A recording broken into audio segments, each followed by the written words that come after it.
এক সময় সাভানার হ্রদে একটি সিংহ এবং একটি ছাগল প্রতিবেশী বুড়োতে বাস করত। সিংহা, জন্তুদের রাজা, তার শক্তিশালী গর্জন এবং ভয়ঙ্কর শক্তির জন্য পরিচিত ছিল, যখন ছাগল, একটি নম্র প্রাণী, তার নম্রতা এবং প্রফুল্লতার জন্য প্রশংসিত হয়েছেন। এক রৌদ্রোজ্জ্বল বিকেলে সিংহা ছায়ায় বসেছিল, ছাগলের কাছে তার ক্ষমতা নিয়ে গর্ব করে।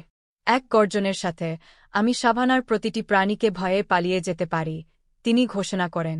ছাগলটি কিছু সুস্বাদু ঘাসের উপর খোঁচা মেরে উত্তর দিল, এটা চিত্তাকর্ষক, কিন্তু আমি বাজি ধরে বলতে পারি আপনি ওই লম্বা পাথরের উপর দিয়ে লাফ দিতে পারবেন না। সিংহা, কিছুটা উদ্ধত বোধ করে, হেসে অবশ্যই, আমি পারব না। আমি সিংহা, ছাগল নেই।